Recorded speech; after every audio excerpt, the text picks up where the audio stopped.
Good morning, you guys. So welcome back to another video. Today I'm starting actually this video from the gas station where you can see my car is gulping up gas as always. Actually, no, I shouldn't even be saying that. It's not even that bad, but I am starting it from the gas station. I'm sitting in my car because I'm kind of embarrassed to be vlogging out there because I'm in Laguna Beach and people aren't really used to that here. They're kind of weird. But I'm in my car. It's like 88 degrees outside, which means in my car it's like 100 degrees. I'm starting to sweat, so if you see me glistening, that's probably why.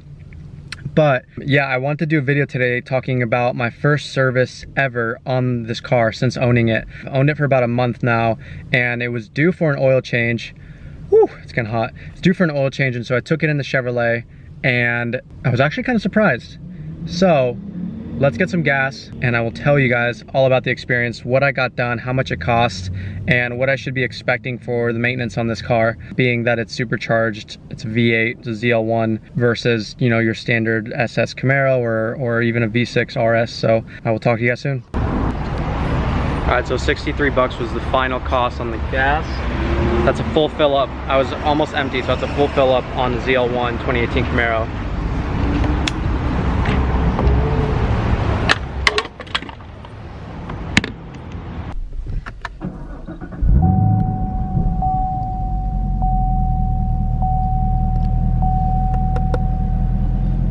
Come on, there you go. Full tank of gas, not too bad. All right, so we're gonna head to Target, and then once we get there, I'm gonna give you guys the rundown on, I keep doing these hand movements. I'm gonna give you guys the rundown on how much the maintenance costs on this car. All right guys, so instead of telling you guys everything that happened with the car at Target, I decided to come home and film at my new house.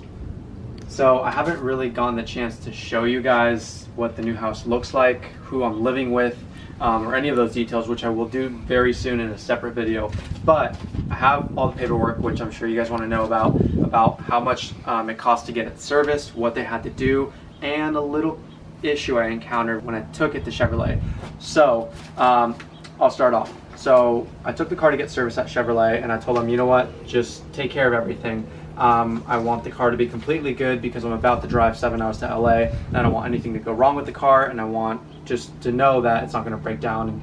And even though it's a 2018, you just never know. So basically, I had them service the car, and in that service, I got an oil change. They inspected all the fluids. They switched out the filter. They did a multi-point inspection, and then there were actually two. Those are the sprinklers. Sorry, guys. There were actually two recalls, and so one of them was that on the ABS, so the brakes, the wiring for the brakes, there wasn't enough tape on it. I don't know if you guys can hear that, sorry. There was not enough wiring tape on it. And then the second was that the clusters did this little flutter thing, apparently. They never did it with me, but that was an issue, and they fixed the wiring and stuff. But the issue that I was talking about was the fact that when I was driving the car, I feel like it would pull to the right. And that, to me, was an issue of alignment and balancing of the wheels. But I took it there and I asked them, and I specifically told them not to hammer it, because whenever you take one of these cars to dealerships, I've seen videos of people just abusing them and hammering it down the freeway. So like, I didn't want them to do that. So I took it to the dealership and I told them, like, guys, like, please, you know, no disrespect, but like, just take care of the car, just test it for what you need to, and that's it. And they did that, and they respected my opinion, even though they didn't really like it, but they did that, thankfully. So they took it for a drive, and I told them the car would pull to the right, and they were like, oh, that's weird. And so they took it for a drive, and they're like, oh, it kind of pulls, but not really. And I know for a fact it did. I was like, oh, well, like, is it the alignment? Is it this? Is it that? And they're like, no, like, it just tends to do that because cars with bigger tires sometimes will pull you to the left or to the right. And I was like, okay, like, I've never heard of that. You know, there's cars like Lamborghinis and Ferraris that have fat tires on the back, and they're, you know, my other friend has a 1LE, and he's never had that issue. So they were kind of blowing smoke out of their ass because I feel like they didn't want to do it. But it's not terrible, so I'm not gonna go back there. I'm gonna give them the benefit of the doubt. So that was kind of a little weird issue. But to get to the most important part is the price. So what is it gonna cost me to maintain this car?